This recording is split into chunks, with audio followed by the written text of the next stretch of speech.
धीरे धीरे करके मुझे लगता है कि डॉलर का जो डोमिनेशन है ट्रेड के ऊपर फॉरेन एक्सचेंज रिजर्व्स में वो कम होता जाएगा, लेकिन ये खत्म नहीं होगा। उसके लिए बहुत समय चाहिए। गिरते हैं सहसवारी मैदाने जंग में, मुर्दा दिल क्या खाक जिया करते हैं। एसआईपी के रिटर्न्स अगर आप आज देखें तो 15-20% कंपाउंडेड है, 5-5, 10-10, 15-15 सालों के।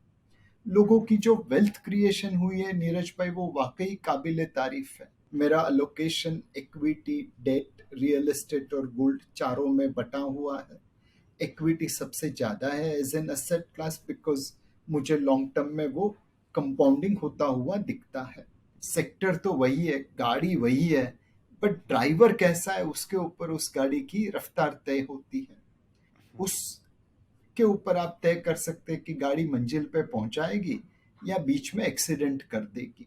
कोई मोमेंटम इन्वेस्टिंग कहता है, कोई फंडामेंटल इन्वेस्टिंग कहता है, कोई वैल्यू कहता है, कोई ग्रोथ कहता है। बट अगर वैल्यू स्टॉक्स में ग्रोथ नहीं है तो वैल्यू अनलॉक नहीं होती, रियलाइज नहीं होती। ग्रोथ स्टॉक में बाई एट एनी प्राइस बाप पे खरीद ले तो पैसा नहीं बनता।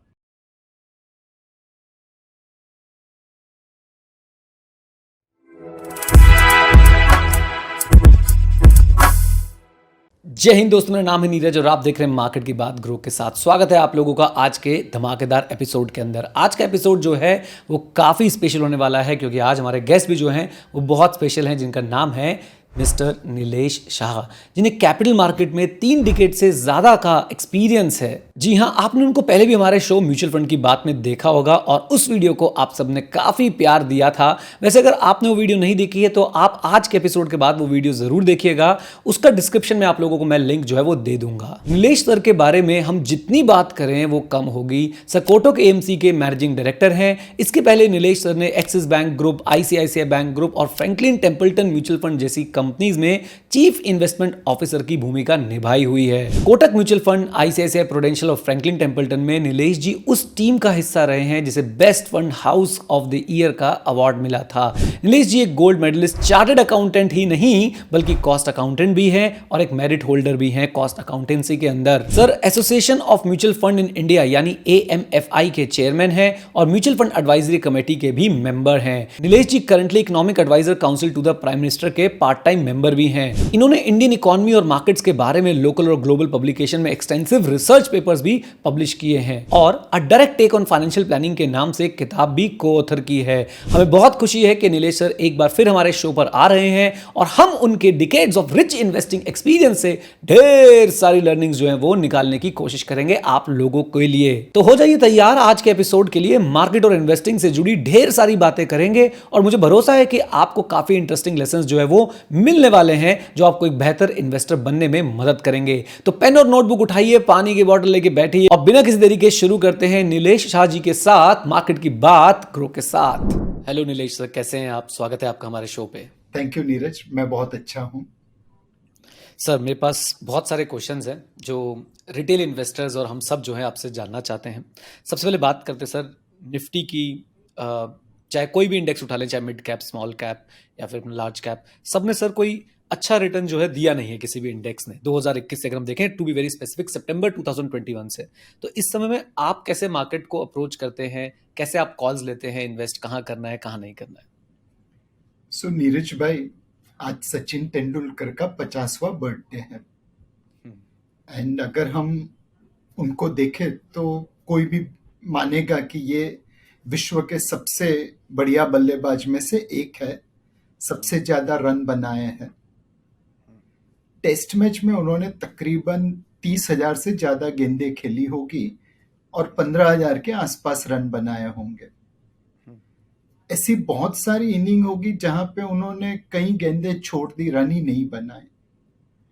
अब आप सिर्फ उसी गेंद के ऊपर फोकस करेंगे तो आपको लगेगा सचिन तेंदुलकर दुनिया का सबसे बढ़िया बैट्समैन कैसे हो सकता है। निफ्टी भी कुछ उसी तरह है। कुछ गेंद के ऊपर वो चौके छक्के मारती है, कुछ गेंद पे विकेट भी गिर जाती है और कुछ गेंद पे कोई रन नहीं बनता। इन्वेस्टमेंट T20 गेम नहीं है, ये टेस्ट मैच है अपनी इनिंग को धीरे धीरे धीरे बिल्डअप करिए। यहाँ पे पेशेंस ऑलवेज पेस, धैर्य का फल हमेशा मीठा रहता है। राइट राइट सर, एक आउट ऑफ कॉन्टेक्स्ट क्वेश्चन है। मैंने देखा है कि जितने भी लोग स्टॉक मार्केट में बहुत अच्छी पोजीशन पे बैठे हैं, बहुत अच्छा जो है वो जॉब्स हैं, उनके पास अच्छी प्रोफाइल्स हैं, अच्छे फंड्स मैनेज कर रहे हैं, उनका क्रिकेट में बहुत इंटरेस्ट रहता है। तो ऐसा क्यों है सर, मैं जानना चाहता हूँ। मैंने अपनी कारकिर्दी की शुरुआत डेट म्यूचुअल फंड से की थी। तो मैं जब लोगों के साथ जार्गन में बात करता था, duration, yield curve, flattening, straightening, तो लोग सो जाते थे।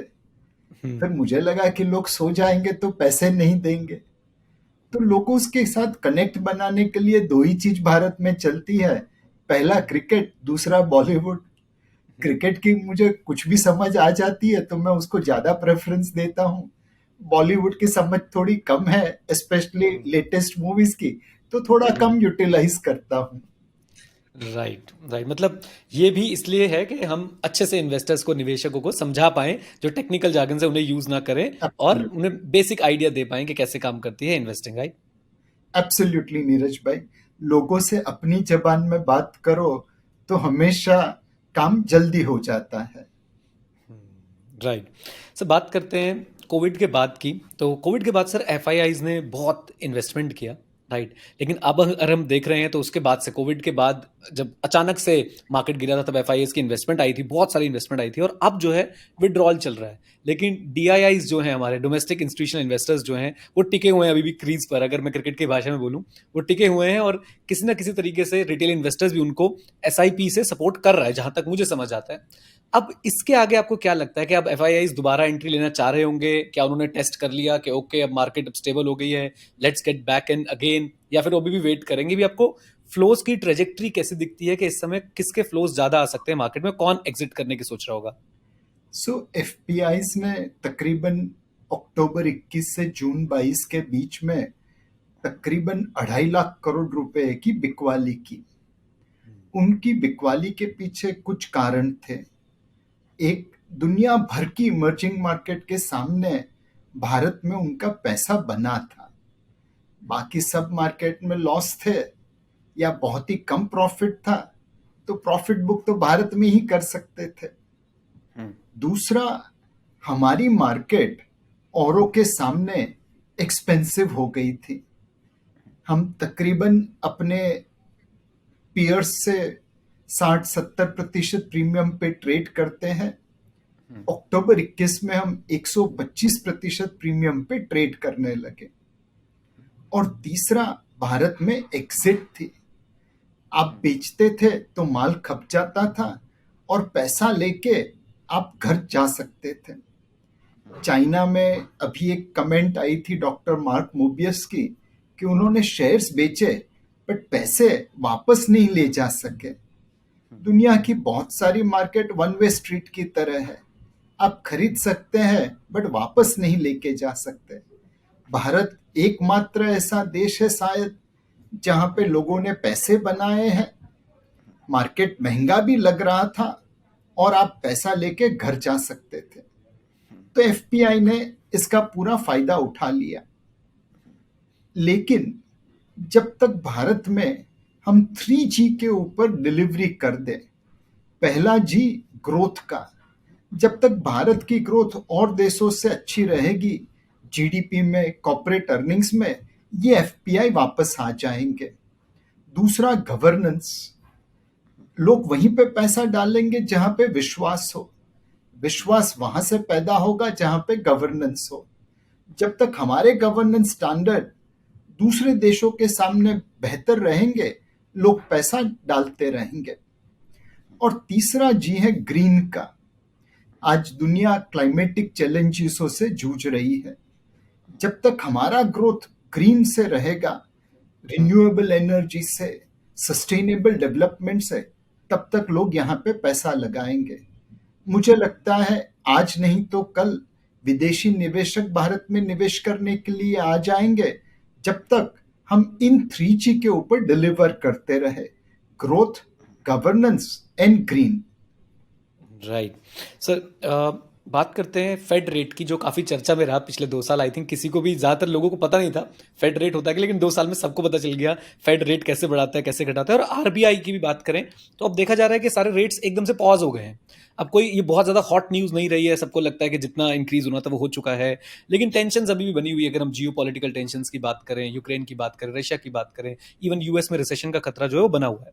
अब इन सब के चलते जब भी हमारे पास कोई गेस्ट आते हैं, हम हमेशा उनसे पूछते हैं कि बताइए इंडिया का आउटलुक कैसा है। तो हर किसी का ये कहना होता है कि शॉर्ट टर्म वोलेटिलिटी रहेगी यहाँ पे, लेकिन लॉन्ग टर्म में जो है वो प्रोस्पेक्ट्स फैंटास्टिक है। मेरे मेरे क्वेश्चन एक तो वो शॉर्ट टर्म कितना शॉर्ट टर्म है, और लॉन्ग टर्म में प्रोस्पेक्ट्स जो फैंटास्टिक हमें दिख रहे हैं वो कब आएंगे, और आपके क्या थॉट्स हैं इस पर्टिकुलर सिचुएशन पे जो पिछले 1.5-2 साल से लगभग चल रही है। सो नीरज भाई, बहुत साल पहले जब मेरी बेटी छोटी थी, तब उसने मेरी पोल इसी तरह खोली थी जैसे आपने आज खोल दी। मैं टीवी हाँ पे जी। आता रहता था तो मेरी बेटी ने कहा कि पापा मुझे भी टीवी पे जाना है। मैं बोला बट बेटा पढ़ाई करो, उसके बाद कुछ काबिल बनो, तब टीवी पे आपको लेके जाएंगे। तो बोला नहीं पापा, आप जो बोलते हैं वही मैं बोल दूंगी। तो मैं बोला मैं क्या कहता हूँ? तो पापा जब भी मैंने आपका इंटरव्यू देखा, आपने यही बोला है कि शॉर्ट टर्म में वॉलेटिलिटी एंड अनसर्टेनिटी है, लॉन्ग टर्म में सब ठीक है।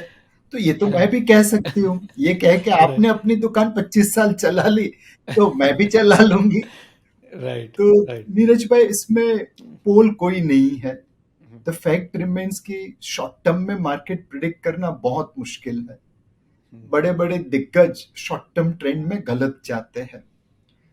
लेकिन हमारे देश में इस वक्त जिस तरह से इकोनॉमी की फाउंडेशन हमने ले की है, उसके ऊपर से विश्वास आता है कि आने वाले दिनों में भारत का ग्रोथ रेट बाकी लोगों से बहुत अच्छा होगा।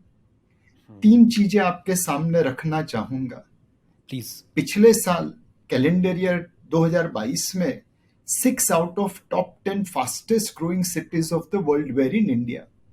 बॉम्बे, दिल्ली, चेन्नई, कोलकाता, हैदराबाद और बेंगलोर। जिस देश की सिटीज दुनिया में सर्वाधिक तेजी से ग्रो कर रही है, तो आप मान सकते हैं कि उस देश का आगे क्या हाल होगा। दूसरी चीज, कल जहां पे भारत खड़ा था, आज एक एक स्टेट उस जगह पे पहुंच रहा है। जिस प्रदेश में मैं रहता हूं, महाराष्ट्र, उसका जीडीपी 2005 के भारत के आसपास है। यूपी, उत्तराखंड 2001 में कंबाइन थे, आज उनका जीडीपी 2001 के भारत के आसपास है। और 3 स्टेट तमिलनाडु, गुजरात और कर्नाटका 2000 के भारत के आसपास है।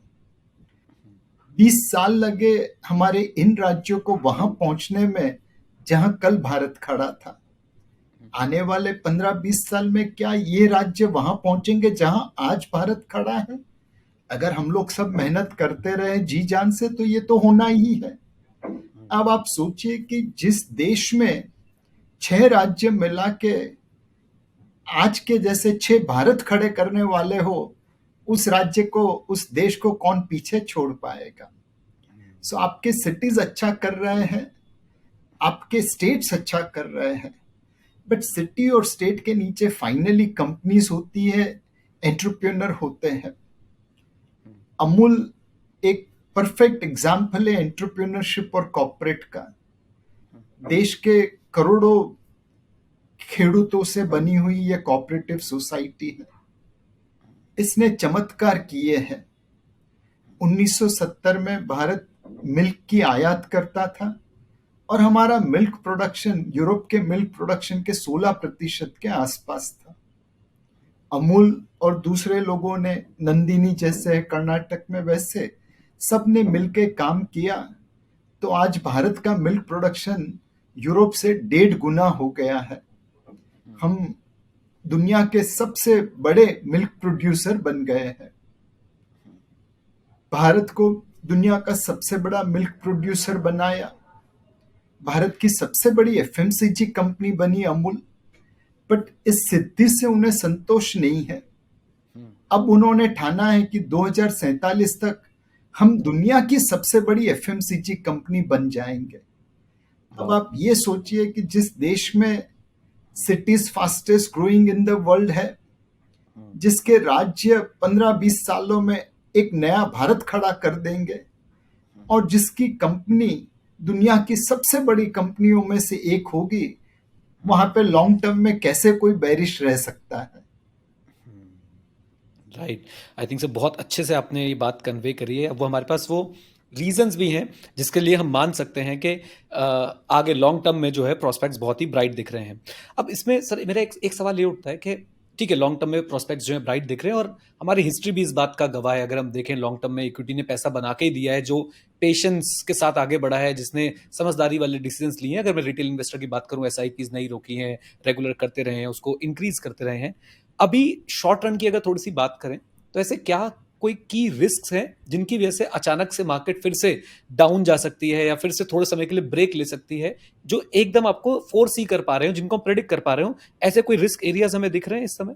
सो नीरज भाई, सारे रिस्क कहना मुश्किल है, बिकॉज रिस्क तो वही है जो आपको पता नहीं चले और आपके साथ हो जाए।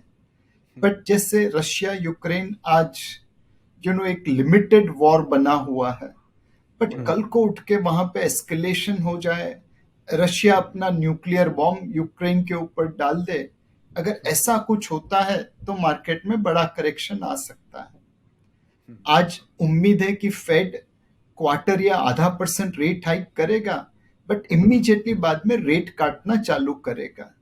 अब फेड अगर 1, 1.5, 2% ब्याज की दरें हाइक कर दे, हमारी मार्केट में भी करेक्शन आएगी। आज ऑयल के दाम 2 डिजिट में है, 70, 75, 80, 85। कल को उठ के वो 3 डिजिट में चले जाए, 100, 125, तो अपनी मार्केट में करेक्शन आएगा। आज कॉर्पोरेट नतीजे में उम्मीद है कि तकरीबन 1050 के आसपास निफ्टी की अर्निंग पर शेयर FY 2025 में आ जाएगी। अब अगर ग्रोथ ट्रेजेक्ट्री उससे खराब रहे, 1050 की जगह पे हम 1000 या 950 की अर्निंग पर शेयर लाए, तो ऑब्वियसली मार्केट में एक कंसोलिडेशन आ जाएगा। एंड फाइनली, लोग भारत में पैसा इसलिए लगा रहे हैं कि हमारी ग्रोथ अच्छी है। अब इलेक्शन रिजल्ट है मई 24 में, उसके कारण या किसी और कारणवश अगर ये ग्रोथ ट्रेजेक्ट्री के ऊपर ही डाउट आ जाए, तो ऑब्वियसली मार्केट में करेक्शन होगा। एक बात नीरज भाई हमें याद रखनी चाहिए कि आज भारत को जो वैल्यूएशन मिल रहा है, वो कुछ हद तक विराट कोहली या सचिन तेंदुलकर जैसा है। लोगों की उम्मीद है कि आप हर मैच में सेंचुरी मारेंगे, अपनी टीम को जिताएंगे, और इसीलिए आपको ये वैल्यूएशन, ये प्रीमियम मिल रहा है।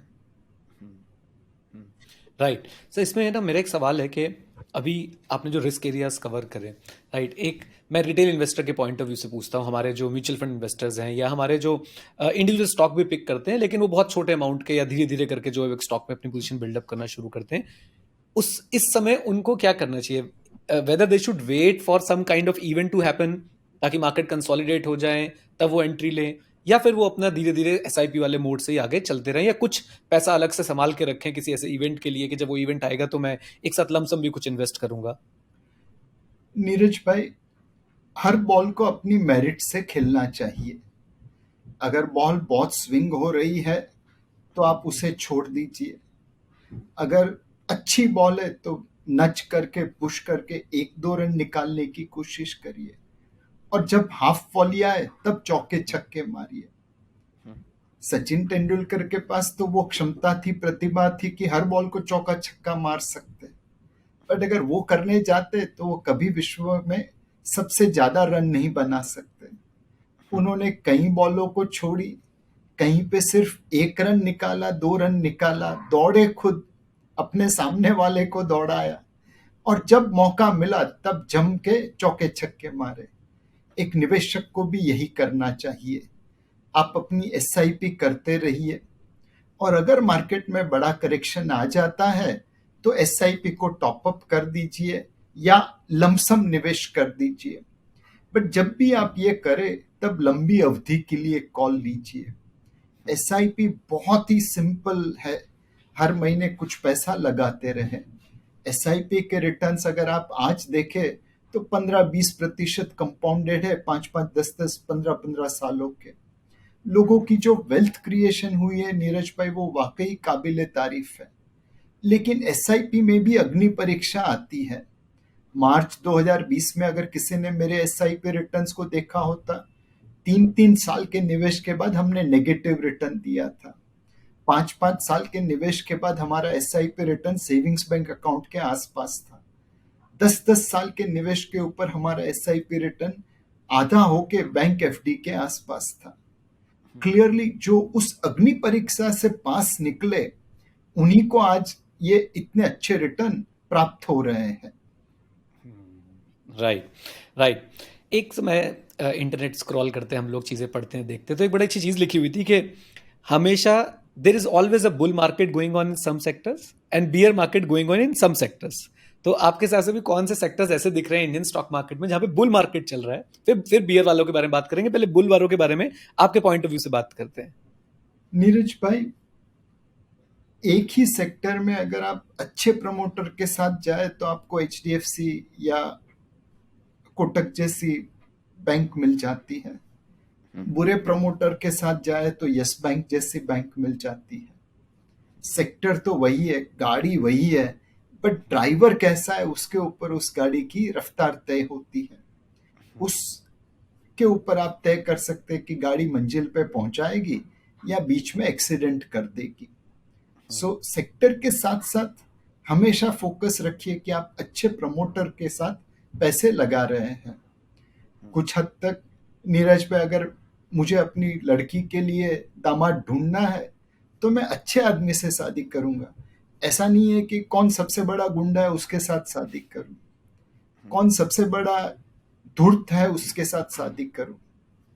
सेम उसी तरह जब मुझे पैसा लगाना है तो सबसे अच्छे प्रमोटर के साथ लगाऊं, क्यों किसी धूर्त के साथ, पाखंडी के साथ लगाऊं।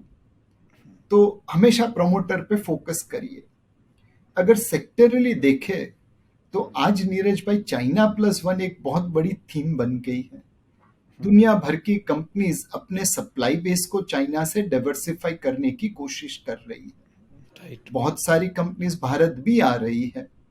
बहुत सारी भारतीय कंपनी को ग्लोबल सप्लाई का ऑर्डर भी मिल रहा है। मुझे लगता है कि मैन्युफैक्चरिंग थीम ये मल्टी ईयर थीम है। अच्छी मैन्युफैक्चरिंग कंपनीज में निवेश करें, जो लोकल और ग्लोबल दोनों मार्केट को सर्विस कर रहा है। वहां पे पैसे बनने की बहुत अच्छी उम्मीद है। Right, right. ग्रेट। अब बियर मार्केट की बात करते हैं। कौन से सेक्टर्स आपके हिसाब से इस समय बियर ट्रेंड में है बिल्कुल, या मैं बोलूंगा कि जिनको बिल्कुल भी एडमायर नहीं किया जा रहा है आज की डेट में? एक सेक्टर मेरे मन में है, मैं चेक करता हूँ आपसे मैच करता है कि नहीं, पहले आप बताइए सर प्लीज। सो जनरली हम किसी सेक्टर के ऊपर नेगेटिव नहीं होते, बिकॉज हर क्षेत्र में कोई ना कोई अच्छा प्रमोटर तो मिल ही जाता है।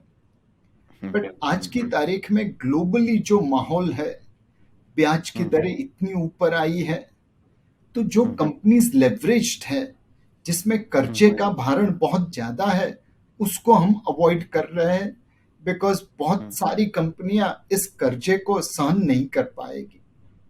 दूसरा एक क्षेत्र जहां से हम दूर रह रहे हैं वो क्षेत्र है ग्लोबल कमोडिटीज का। अगर ब्याज की दरें बढ़ी तो अमेरिका में रिसेशन आ सकता है, दुनिया के बाकी देशों के ऊपर भी उसकी इम्पैक्ट आ सकती है, और इसीलिए कमोडिटीज क्षेत्र में निवेश करने के लिए शायद कुछ समय रुकना उचित रहेगा। Right, right. तो ये सेक्टर्स हैं जिन पे अभी हम थोड़ा सा वेट कर सकते हैं, जिन पे भी एक बियरिश व्यू आप दे रहे हैं थोड़ा सा। एब्सोल्युटली। राइट। सो वैल्यूएशंस की बात करते हैं। हमें ऐसा लगता है कि स्टॉक मार्केट ऊपर नहीं जा रही है, ऊपर नहीं जा रही है, लेकिन जब हम इंडिविजुअल स्टॉक उठाने जाते हैं लगता है इसकी वैल्यूएशन तो बहुत ज़्यादा है, इसका पी रेशियो तो बहुत ज़्यादा है। तो ये कैसे हम लोग फंस से गए हैं, किस तरह का जो है ये हमारे पास जो है, मैं बोलूंगा कि एक धर्म संकट सा आ गया कि स्टॉक मार्केट लगता है ऊपर नहीं जा रही है, इंडिविजुअल वैल्यूएशंस जो है वो लगता है कि ऊपर चलती जा रही हैं। तो आपको क्या लगता है कि ये वैल्यूएशंस पे ओवरऑल आपका क्या कहना है इंडिविजुअल स्टॉक्स के बारे में, अगर आप कुछ एग्जांपल्स देके समझा पाए? सो एक बात हमेशा याद रखनी चाहिए कि पित्तल पित्तल के भाव पे बिकता है, सोना सोने के भाव पे बिकता है।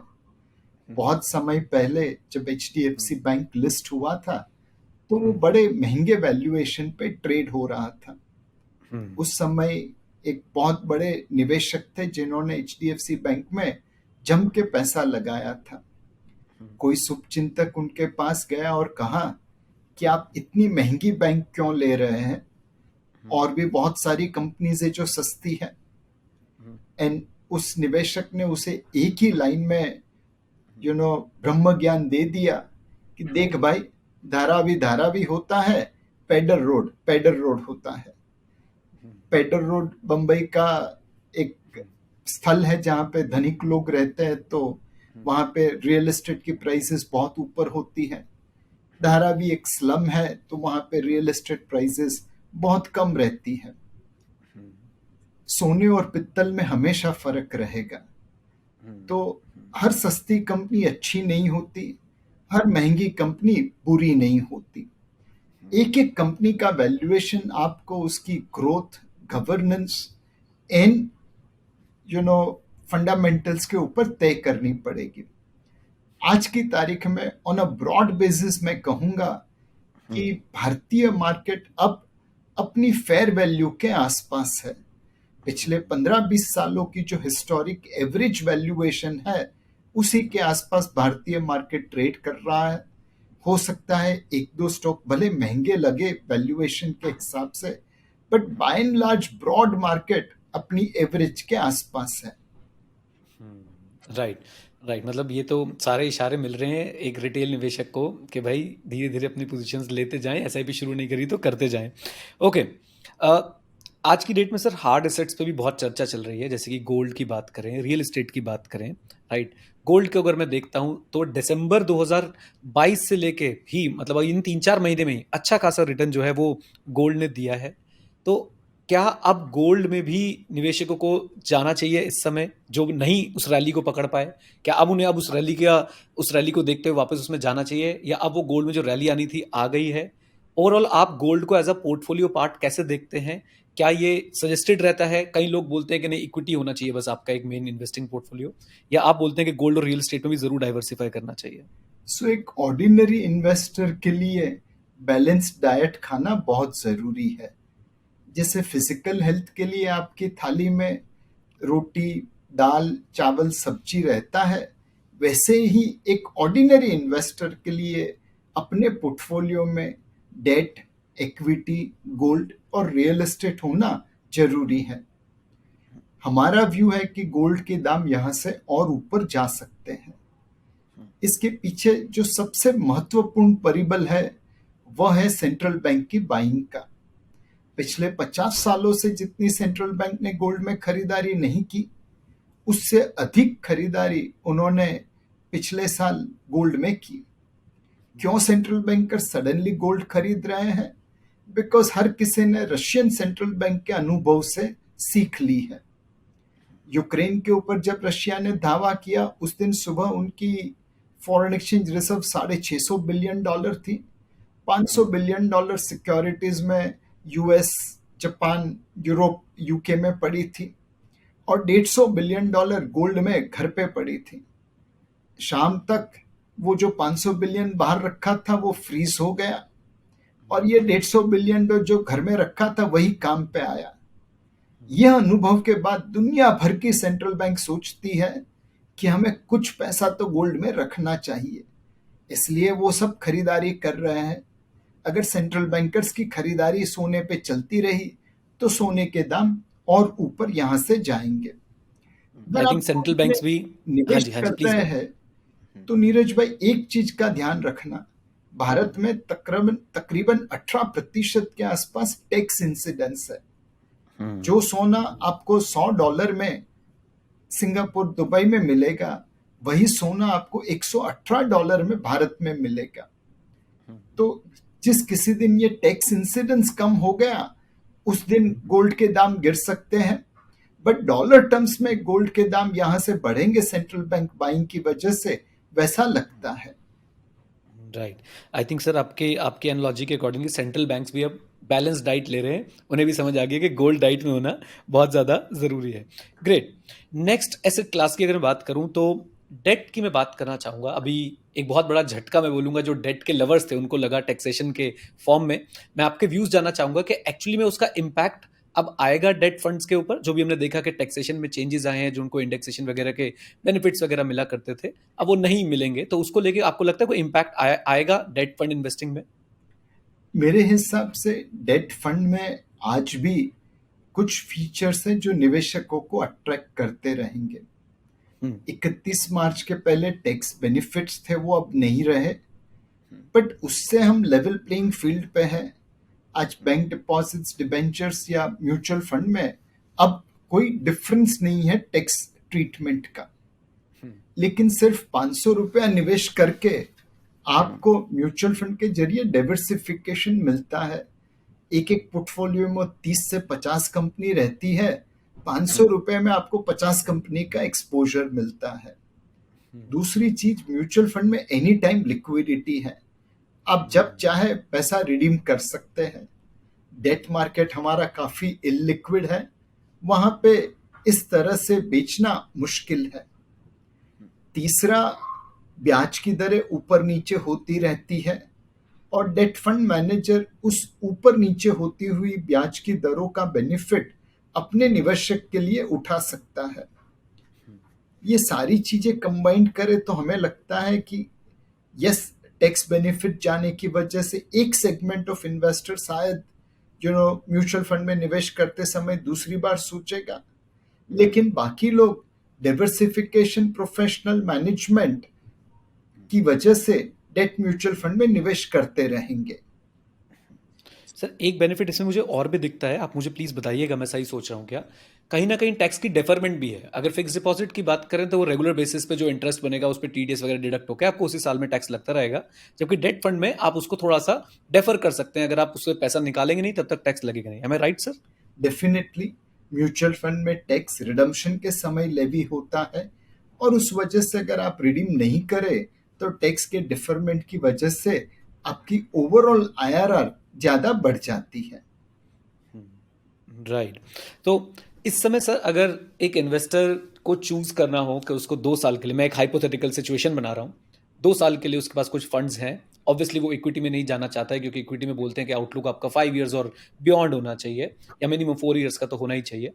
तो अब वो 2 साल के लिए उसके पास कुछ फंड्स हैं जो उसे 2 साल बाद चाहिए, तो आप उसको क्या गाइड करेंगे कि वो डेट फंड्स में जाए या फिक्स डिपॉजिट्स में जाए, जहां पे वो थोड़ा सा सेफ फील करता है, एक साइकोलॉजिकली सेफ्टी उसको जो थोड़ी सी फील होती है? तो क्या आप सजेस्ट करेंगे इस समय?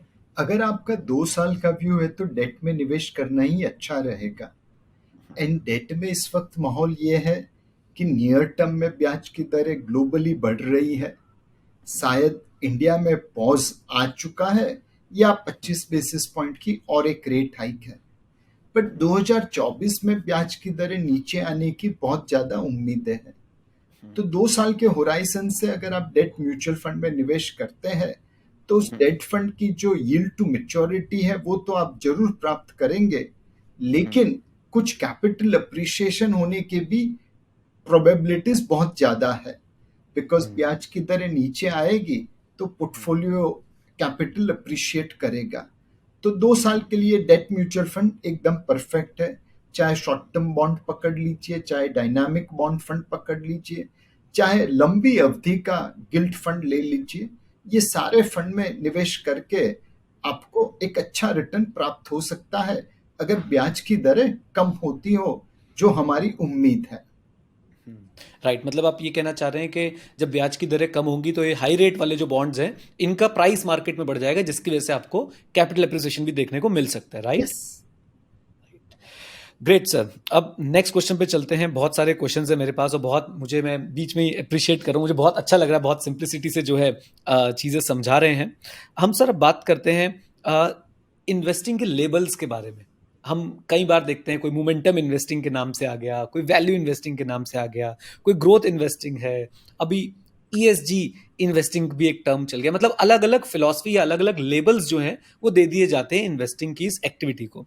तो आपके क्या व्यूज हैं इस लेबलिंग के ऊपर पर्टिकुलरली? सो मेरे हिसाब से अगर आप रेस्टोरेंट में जाते हैं तो कोई खाना नॉर्मल होता है, कोई जैन होता है, कोई वैष्णव होता है, किसी में यू नो लहसुन प्याज नहीं होता है, किसी में पोटैटो गार्लिक नहीं होता है। खाना तो वही है, बट लोगों के टेस्ट की वजह से उसे थोड़ा ऊपर नीचे कर देते हैं। सेम चीज इन्वेस्टमेंट में है। निवेश का जो एक परिबल है वो तो सेम ही है, लेकिन किसी किसी चीजों की रिक्वायरमेंट मीट करने के लिए आप उसे इन वेरियस डिनोमिनेशन में कंपार्टमेंटलाइज करते हैं। कोई मोमेंटम इन्वेस्टिंग कहता है, कोई फंडामेंटल इन्वेस्टिंग कहता है, कोई वैल्यू कहता है, कोई ग्रोथ कहता है। बट अगर वैल्यू स्टॉक्स में ग्रोथ नहीं है तो वैल्यू अनलॉक नहीं होती, रियलाइज नहीं होती। ग्रोथ स्टॉक में बाई एट एनी प्राइस बाप पे खरीद ले तो पैसा नहीं बनता। सो ये सारे कंपार्टमेंटलाइज अलग अलग प्रकार की रिक्वायरमेंट मीट करने के लिए बनाए गए हैं। बट जो बेसिक फिलॉसफी है ये सबके नीचे, वो तो यही है कि आप अच्छी कंपनी में निवेश करिए, अच्छे दाम पे निवेश करिए और अच्छे मैनेजमेंट के साथ निवेश करिए, ताकि आपका पैसा ग्रो होता रहे, बढ़ता रहे। सर कभी कभी इन्वेस्टर्स, जैसे आपने जिक्र किया बाय एट एनी प्राइस का, कभी कभी इन्वेस्टर्स ऐसी गलती कर जाते हैं। म्यूचुअल फंड्स में भी मुझे लगता है कि ऐसी गलती हो जाती है इन्वेस्टर से। जैसे कि अगर बात करूं, मार्केट शायद जब 18,400 पे था, जरूर कुछ ना कुछ इन्वेस्टर्स ने तब एंट्री ली होगी। उनका वो फर्स्ट डे होगा कि भाई मार्केट 18,400 पे, और उनका पहला इंस्टॉलमेंट गया होगा, पहला उनका एसआईपी गया होगा, या पहला लमसम उन्होंने इन्वेस्ट किया होगा।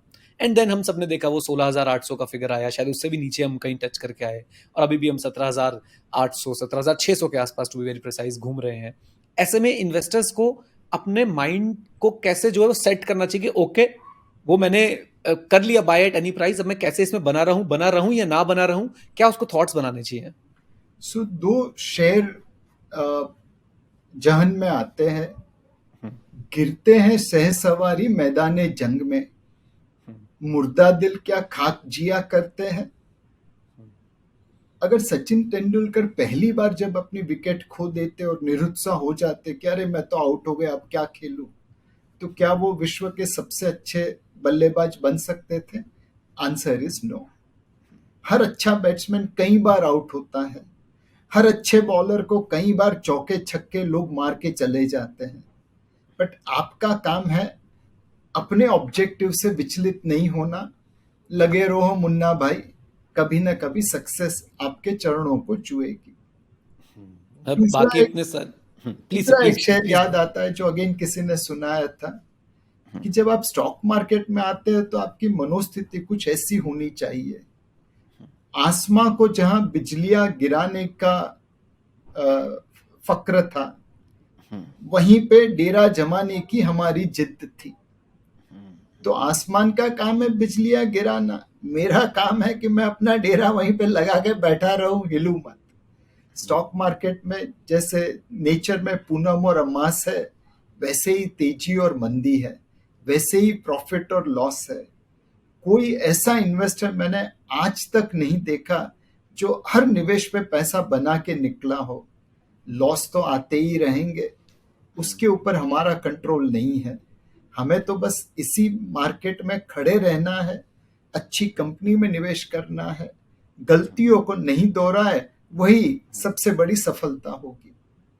राइट, मैं यही बात कह रहा था कि फंडामेंटली आपने सब कुछ सही किया है, तो आपको घबराने की जरूरत नहीं है। Right yes. राइट राइट, क्या बात है सर। रेलवेज और डिफेंस ऐसे दो सेक्टर्स हैं जिनमें भी बहुत ज़्यादा पॉजिटिव जो है अप ट्रेंड देखा गया। काफ़ी ज़्यादा 12 से 18 महीने में इसमें काफ़ी सारे इन्वेस्टर्स भी जुड़े हैं, और इन्वेस्टर्स की अटेंशन तो डेफिनेटली इस सेक्टर की तरफ गई है। इतनी ज़्यादा री रेटिंग, और मैं बोलूँगा इतना हाई री रेटिंग जो है हमें ऐसे सेक्टर्स में देखने को बहुत कम मिलता है। तो क्या रीजंस आपको लगते हैं इसके पीछे रहे हैं, रेलवेज और डिफेंस के, जो री रेटिंग हुई है और जो इन्वेस्टर्स का इंटरेस्ट आया है इन सेक्टर्स के अंदर? सो रेलवे में जिस प्रकार से काम हो रहा है वो काबिल तारीफ है। पूरे भारत में तकरीबन 21,000 किलोमीटर के रेलवे ट्रैक इलेक्ट्रीफाइड थे 2013 तक। आज हम तकरीबन 58,000 किलोमीटर पे पहुंचे हैं। मुझे ये कहते फक्र महसूस हो रहा है कि मेरे भारत में सबसे ज्यादा इलेक्ट्रिफाइड रेलवे ट्रैक है, even compare to big countries, developed countries like America. America बात करता है ग्लोबल वार्मिंग की और गाड़ी चलाता है डीजल लोकोमोटिव्स के ऊपर। हमने अपनी ट्रेनों को इलेक्ट्रिक कर दिया। 2013 तक 5 शहर ऐसे थे जहां पे तकरीबन 250 किलोमीटर की मेट्रो चलती थी। आज 27 शहरों में मेट्रो का काम चालू है। ऑलरेडी तकरीबन 850 किलोमीटर की ज्यादा मेट्रो कार्यान्वित हो चुकी है और आने वाले 2 या 3 सालों में हम 2500 किलोमीटर से ज्यादा की मेट्रो लाइन कार्यान्वित कर देंगे। इसके साथ भारत की मेट्रो नेटवर्क अमेरिका की मेट्रो नेटवर्क से ज्यादा हो जाएगी। तो जिस तरह से रेलवे में काम हो रहा है उसका बेनिफिट रेलवे कंपनीज को मिल रहा है। डिफेंस में भी वैसा है। पहले हम इंपोर्ट के ऊपर ज्यादा भरोसा करते थे और बजट अलोकेशन भी कम रहा करता था। अब बजट अलोकेशन बढ़ गया है, प्रोसेस ऑर्डरिंग की कम कर दी गई है, बढ़ावा दे रहे हैं लोकलाइजेशन को। तो ये सारी चीजें मिला के डिफेंस कंपनीज को अच्छा ऑर्डर दे रहे हैं, अच्छा प्रोक्योरमेंट दे रहे हैं और अच्छा मार्जिन दे रहे हैं। रेलवे और डिफेंस इन दोनों स्टॉक की तेजी के पीछे सरकार द्वारा जो अलोकेशन बढ़ाया गया, जो एग्जीक्यूशन पे फोकस किया, वही जिम्मेवार है। राइट। सो मैं और सारे रिटेल जो हमारे ऑडियंस है, सारा जो हमारा ग्रो का ऑडियंस है और बाकी लोग भी जो हमें देखते हैं, हम जानना चाहेंगे कि आपका एसेट एलोकेशन का ब्रेकअप क्या है। एक अगर हमें एक फेयर आइडिया लग जाता तो हमें बड़ा अच्छा लगता, क्योंकि हम लोग आपको देखते हैं, आपसे सीखते हैं, आपकी बातें सुनते हैं, आपके जो आप जो भी चीज़ लिखते हैं उसे पढ़ते हैं, तो डेफिनेटली हमारा इंटरेस्ट रहता है कि आप लोग कैसे पैसा जो है वो इन्वेस्ट करते हैं। मैंने जो लोगों को सलाह दी है वही खुद भी फॉलो करता हूँ। मेरा allocation equity, debt, real estate और गोल्ड चारों में बटा हुआ है। इक्विटी सबसे ज़्यादा है as an asset class, because मुझे लॉन्ग टर्म में वो कंपाउंडिंग होता हुआ दिखता है। मैं रेगुलरली निवेश करता हूँ। पहले खुद करता था, अब सेबी ने मेरा वो कार्य आसान कर दिया। मैं लोगों को न्यू पेंशन स्कीम की निवेश की बातें करता हूँ। मेरा खुद का एनपीएस और प्रोविडेंट फंड में भी अकाउंट चालू है। तो जो मैंने लोगों से कहा है वही खुद करता हूँ। रेगुलरली निवेश करता हूँ, लंबी अवधि के लिए निवेश करता हूँ। एक चीज मैं नहीं कर पाता मेरी जॉब की वजह से, मेरी रिस्पॉन्सिबिलिटीज की वजह से, वो है असेट अलोकेशन। मुझे अगर प्रॉफिट बुक करनी है इक्विटी में, मैं नहीं कर पाता, बिकॉज मेरे सारे स्टॉक्स में मेरे म्यूचुअल फंड ट्रेड करते हैं तो मुझे बेचने की परमिशन नहीं मिलती। बट खैर, वो एक लिमिटेशन मेरी जॉब की वजह से है। आप लोगों के ऊपर ऐसा कोई बोझ नहीं है। राइट। एक एक कंपनी की बात मैं आपसे करना चाहता हूँ, एक स्पेसिफिक कंपनी की बात करना चाहता हूँ, और उसी के थ्रू हम बाकी स्टॉक्स की बात करेंगे। कई बार हम देखते हैं कि कुछ स्टॉक्स का जो अंडरलाइंग बिजनेस है वो तो ज़बरदस्त तरीके से ग्रो कर रहा होता है, लेकिन प्राइस में वो मूवमेंट हमें दिखते नहीं है। प्राइस या तो वहीं रहेगा या इवन कभी कभी नेगेटिव भी हो जाएगा। ऐसी एक कंपनी है हमारी oil to telecom conglomerate Reliance Industries, जिसमें हमने देखा है कि वो हर क्षेत्र में आप नाम लीजिए और वहाँ पे आपको मिल जाएगी, या तो आ गई होगी या आने वाली होगी। हर चीज़ के अंदर, चाहे एफएमसीजी है, रिटेल है, ग्रीन एनर्जी है, बाकी जो ट्रेडिशनल बिजनेस है वो तो है ही उनके पास, वो एक्सपैंड करती जा रही हैं। इवन अब एएमसी और इंश्योरेंस के बिजनेसेस में भी वो आने के लिए ट्राई कर रहे हैं। तो क्या लगता है इसके पीछे का कारण क्या है कि जब इतना एक्सपेंशन चल रहा है, रिजल्ट्स भी अच्छे आ रहे हैं, फिर भी स्टॉक जो अंडर परफॉर्म कर रहा है या नेगेटिव रिटर्न्स दिए जा रहा है लगभग पिछले 1.5-2 साल की अगर मैं बात करूं तो, लेकिन फिर भी अच्छा, ये भी बड़ी इंटरेस्टिंग बात है कि म्यूचुअल फंड हाउसेस जो हैं हमेशा इस स्टॉक को बैक कर रहे हैं। इवन रिटेल इन्वेस्टर्स मुझे लगता है कि बड़ा पॉजिटिव आउटलुक रखते हैं, लेकिन स्टॉक परफॉर्म नहीं कर पा रहा है। तो क्या आपको कारण लगता है सर इसके पीछे? सी, जो परफॉर्मेंस नंबर्स में आता है वो पास्ट है और प्राइस हमेशा फ्यूचर को डिस्काउंट करता है। नाउ, बिजनेस के फंडामेंटल तो रातों रात नहीं बदलते, उसे बदलने में समय लगता है। लेकिन जो राइट। स्टॉक प्राइस है वो फंडामेंटल के साथ साथ फ्लो और सेंटिमेंट को भी डिस्काउंट करता है। जिस दिन रिलायंस में खरीदारी ज्यादा हो, भाव ऊपर रहेंगे। जिस दिन बिकवाली ज्यादा हो, इंटेंस हो, भाव नीचे रहेंगे। जिस दिन लोगों का सेंटिमेंट रिलायंस के प्रति पॉजिटिव हो, भाव ऊपर रहेंगे। सेंटिमेंट यदि नेगेटिव हो गया तो भाव नीचे रहेंगे। बट सेंटिमेंट और फ्लो ये शॉर्ट टर्म इम्पैक्ट करते हैं, लॉन्ग टर्म तो फंडामेंटल ही इम्पैक्ट करते हैं.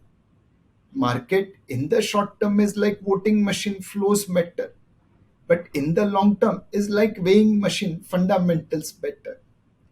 एंड कई बार होता है कि लोग ऑप्टिमिज्म में आके बहुत पॉजिटिव होके दाम को अपने फंडामेंटल वैल्यू से बहुत आगे ले जाते हैं. उस सिनारियो में प्राइसेस वहीं की वहीं रहती है या करेक्ट होती है ताकि फंडामेंटल के साथ कैचअप कर सके. आपको हमेशा लॉन्ग टर्म ट्रेजेक्टरी देखनी है. जर्नी यहां से यहां तक की है, अब बीच में वो ऊपर नीचे होता ही रहेगा. तो शॉर्ट टर्म में अगर शेयर नहीं चले उससे निरुत्साह नहीं होना चाहिए. इनफैक्ट अगर फंडामेंटल्स इंप्रूव हुए हैं और दाम नहीं बढ़े हैं, उसका मतलब यह है कि आपको तो और सस्ता मिल रहा है, तो सस्ती चीजें और लेनी चाहिए. राइट. एक हम लोग और इन्वेस्टिंग कम्युनिटी में डिबेट सुनते हैं कि ग्रोथ इन्वेस्टिंग या फिर डिविडेंड इन्वेस्टिंग. राइट. तो इस पे रिटेल इन्वेस्टर्स को क्या हाई डिविडेंड पेइंग स्टॉक्स की तरफ जाना चाहिए या उन्हें देखना चाहिए कि नहीं मुझे कैपिटल एप्रिसिएशन ज़्यादा करना है? सो मेरे हिसाब से डिविडेंड यील्ड के ऊपर फोकस करके निवेश करना सिर्फ एक पहिए पे गाड़ी चलाने के बराबर होगा. कंपनी की डिविडेंड सस्टेनेबल होने के लिए ग्रोथ होना बहुत जरूरी है.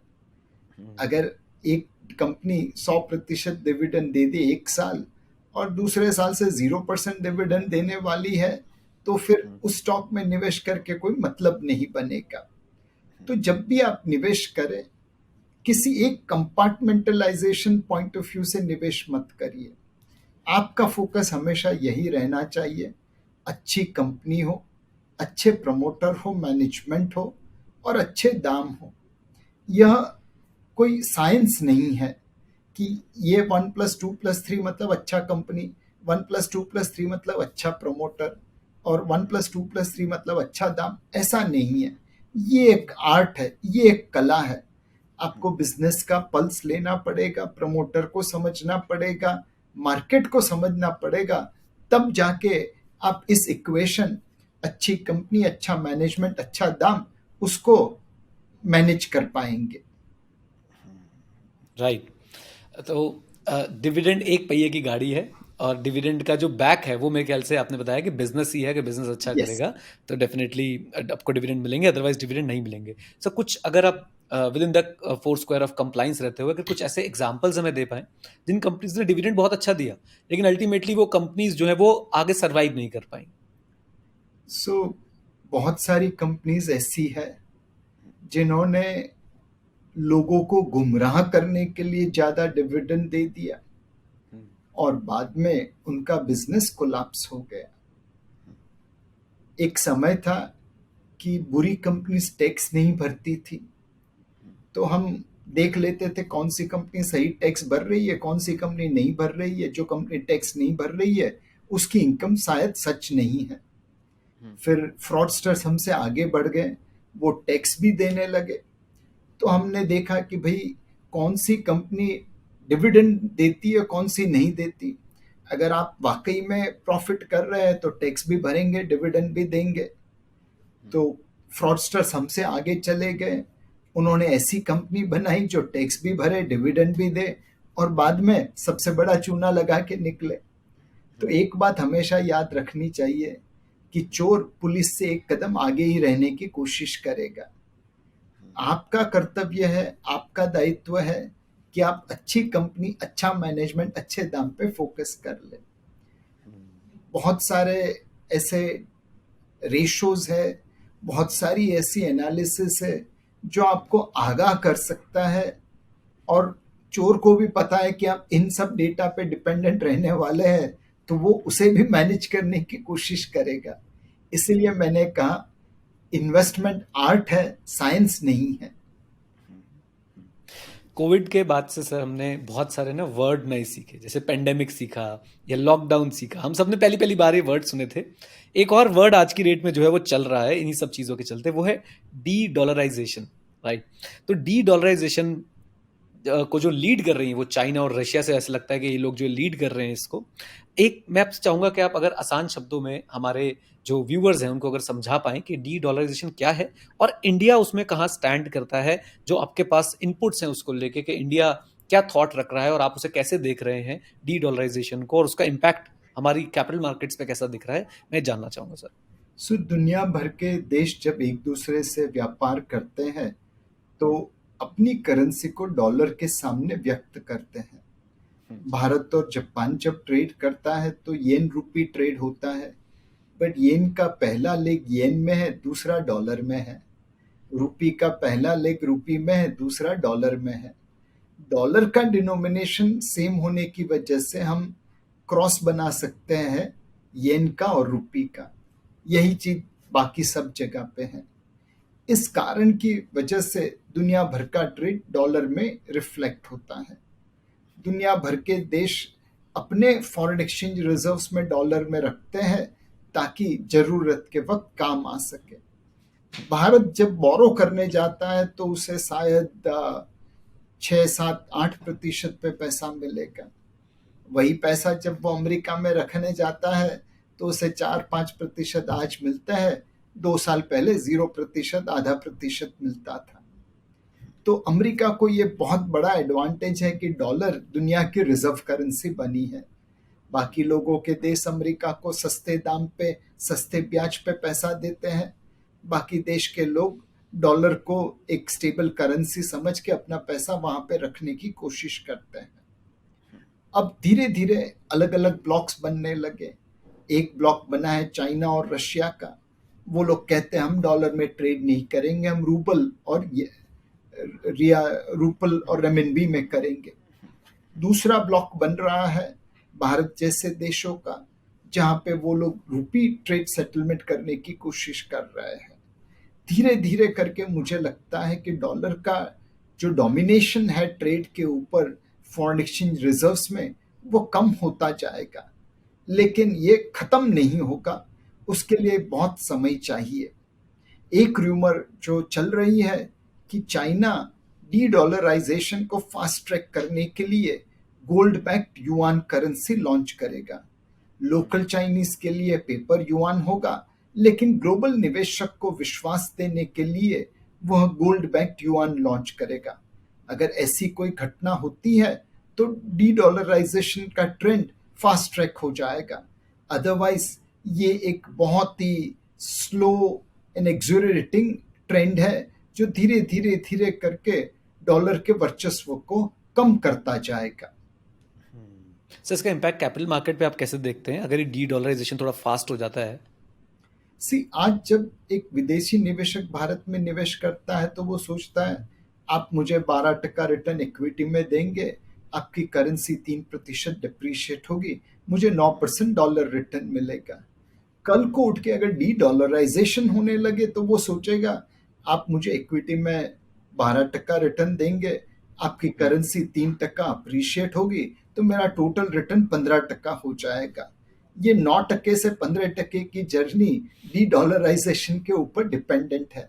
अगर डॉलर वीक होता है तो रूपी को स्ट्रांग होना पड़े, रूपी स्ट्रांग हो सकती है, निवेशकों को रिटर्न ज्यादा मिल सकता है और उस आशा में ज्यादा निवेशक भारत में आ सकते हैं। पहला निवेशक भारत में 12% रिटर्न की उम्मीद लेके आया है, दूसरा 9% रिटर्न की उम्मीद पे भी खुश रहेगा। राइट सर, कोई भी मैसेज हमारे व्यूअर्स के लिए अगर आप देना चाहते हैं तो प्लीज़ फील फ्री। कुछ भी आप बताना चाहते हैं इन्वेस्टर्स को जो आपका इतना लंबे समय आपने कैपिटल मार्केट्स में बिताया है, उससे अगर हम कुछ बोलते हैं ना पूरा रस अगर हम ले पाए, अगर वो आप बताना चाहते हैं तो प्लीज़। मेरे तो पिताजी अब नहीं रहे, बट सपोज वो आज होते और मैं उनके पास चाहता, कंप्लेन करता कि देखो पापा आपने भारत की ग्रोथ स्टोरी में निवेश नहीं किया, कोई इक्विटी खरीदी नहीं, और उस वजह से आज मुझे नौकरी करनी पड़ रही है, काम करना पड़ रहा है। अगर आपने सही तरीके से निवेश किया होता कुछ अच्छे इक्विटी शेयर में तो मुझे काम करने की जरूरत नहीं होती। तो मेरे पिताजी मुझे ये कहते कि देख बेटा, उस समय तो न टेलीविजन था, न मीडिया था, न ग्रो जैसी वेबसाइट थी जहां से मुझे निवेश करने की सलाह मिलती। तो मैं अपने पिताजी को माफ कर देता, ठीक है कोई वांदा नहीं पिताजी, अब मैं काम करूंगा और आपकी जैसी गलती नहीं करूंगा ताकि मेरे बच्चे खुश रह सके। फास्ट फॉरवर्ड करिए 30 साल बाद, 25 साल बाद, भारत 3 ट्रिलियन से 30 ट्रिलियन डॉलर इकोनॉमी बना होगा और उस वक्त आपका बेटा बेटी आपके पास आके कहे कि पापा आपने इक्विटी में निवेश किया होता तो हम लोग फाइनेंशियली मोर सिक्योर्ड होते, हमें काम करने की जरूरत नहीं पड़ती, तब आप उसे क्या एक्सक्यूज देंगे? आप ये तो नहीं कह सकते कि कोई हमें गाइड करने वाला नहीं था। वो नीरज भाई और नीलेश भाई का वीडियो आपको दिखा देता कि 2023 में ये लोग कह रहे थे आपको भारत की ग्रोथ स्टोरी में इन्वेस्ट करने के लिए, तब क्या आप सो गए थे? भारत जैसा मैंने पहले बताया, कल जहां पे खड़ा था वहां पे आज के 6 राज्य खड़े हैं और आज भारत जहां पे खड़ा है वहां पे कल भारत के 6 राज्य खड़े हो जाएंगे। एक भारत में से हम 6-6, 7-7 गुना बड़ा भारत आने वाले 15, 20, 25 सालों में कर देंगे। मेहनत करनी जरूर पड़ेगी, मुफ्त में नहीं होने वाला, हम सबको डट के मेहनत करनी पड़ेगी, बट उस मेहनत का फल आपको तभी मिल पाएगा अगर आप इस ग्रोथ स्टोरी में इन्वेस्टेड है। मैं हर निवेशक से एक ही रिक्वेस्ट करूंगा, एक बहुत बड़ी स्विस वॉच कंपनी है पटेक फिलिप करके, वो अपनी घड़ी की एडवर्टाइजमेंट ऐसे करता है, you don't own Patek Philippe, you merely pass to the next generation. उसी तरह आप शेयर्स में निवेश करिए, इक्विटी म्यूचुअल फंड में निवेश करिए, अपने बच्चों को उनकी खुशियां के लिए, उनके कल के लिए आपको आज निवेश करना है। Right, thank you very much sir, काफ़ी कुछ सीखने को मिला और बहुत सरलता से आपने बहुत सारी चीज़ें बताई एंड मैंने भी बहुत कुछ सीखा। उम्मीद है व्यूअर्स इससे बहुत कुछ सीखेंगे और अपने इन्वेस्टमेंट की जर्नी में इन लेसन्स को अप्लाई भी करेंगे। Thank you very much once again sir. धन्यवाद नीरज। तो अब समय आ गया है इस पूरे के पूरे सेशन की समरी आप लोगों को देने के लिए, तो जल्दी से इन सारी पॉइंट्स को जरा नोट डाउन कर लीजिए और आपका फेवरेट पॉइंट कौन सा मुझे कमेंट बॉक्स में कमेंट करके जरूर बताइएगा। सबसे पहली बात हमने ये सीखी कि आप लोगों को जो है पेशेंट रहने की जरूरत है। इस समय शॉर्ट टर्म में मार्केट को प्रेडिक्ट करना डिफिकल्ट है, तो बेटर यही है कि हम लोग इंडिया की ग्रोथ स्टोरी में बिलीव रखें और मार्केट लॉन्ग रन में जो है अच्छे रिटर्न जरूर देता है। अच्छे रिटर्न्स के लिए बुरे फेज से निकलना भी बहुत ज्यादा जरूरी है, इसलिए अभी जब भी लगे कि भाई साहब मार्केट नीचे जा रहा है तो एसआईपी जो है बढ़ा दीजिए या तो लमसम इन्वेस्टमेंट जो है वो कर दीजिए। एसआईपी कम इन्वेस्टमेंट के साथ डाइवर्सिफिकेशन का जो है वो बेनिफिट दे देता है, लेकिन एक बैलेंस्ड एसेट एलोकेशन जो है वो बहुत ज्यादा इंपॉर्टेंट है। जैसे कि नीलेश सर ने खुद बताया कि वो खुद जो है equity, gold, real estate, PF, NPS जैसे इंस्ट्रूमेंट में इन्वेस्ट करते हैं। 2 साल के लिए अगर आप लोग इन्वेस्ट करना चाह रहे हैं तो डेट मार्केट इंस्ट्रूमेंट्स में इन्वेस्ट करना जो है बेटर रहेगा और रिटर्न मिलेंगे अगर इंटरेस्ट रेट कम हो जाते हैं आगे चलकर। गोल्ड प्राइस की जब हमने चर्चा करी तो गोल्ड प्राइस जो है फ्यूचर में बढ़ सकते हैं क्योंकि सेंट्रल बैंक जो है उसे बाय कर रहा है, अगर वो ऐसे ही बाय करता रहा तो डेफिनेटली हमें जो है प्राइसेस बढ़ते हुए नजर आएंगे। एक सेक्टर जिसमें नीलेश जी बुलिश हैं वो है मैन्युफैक्चरिंग सेक्टर। चाइना +1 की थीम के चलते हुए इंडियन कंपनीज को काफी फायदा होगा। इंडिया का रेलवे सेक्टर बाकी देशों के काफी जो है एडवांस है अगर हम कंपैरिजन करते हैं और इसी के चलते रेलवे स्टॉक में जो है अच्छा रिटर्न देखने को मिल रहा है। इन्वेस्ट करने से पहले नीलेश जी कहते हैं कि आपको अच्छे प्रमोटर देखने लेने चाहिए, ज्यादा लीवरेज यानी कि हैवी डेट कंपनीज को अवॉइड कीजिए, सिर्फ डिविडेंड के भरोसे इन्वेस्टमेंट मत कीजिए, कंपनी के ग्रोथ प्रोस्पेक्ट्स पे भी ध्यान दीजिए और सबसे जरूरी हर कंपनी जिसका पी ज्यादा हो जरूरी नहीं कि वो खराब है और हर कंपनी जिसका पी कम हो जरूरी नहीं वो अच्छी है। डी डॉलराइजेशन की जब हमने चर्चा करी तो डी डॉलराइजेशन से हमें पता चला कि अगर डॉलर वीक होता है तो रूपी जो है वो स्ट्रांग हो जाएगा और इन्वेस्टर्स को जो है वो ज्यादा रिटर्न मिल सकता है, जिससे ज्यादा इन्वेस्टर्स इंडिया में इन्वेस्ट करने की तरफ अपनी और इच्छा जो है वो जाहिर करेंगे और इन्वेस्ट करेंगे भी। Right, with this note guys, thank you very much, stay connected, stay here, जय हिंद। और हाँ मित्रों, सीखते रहेंगे क्योंकि सीखना शुरू तो जीतना शुरू। और ग्रो के चैनल को अभी तक सब्सक्राइब नहीं किया तो क्यों नहीं करो, जल्दी से करो। All the best, God bless you.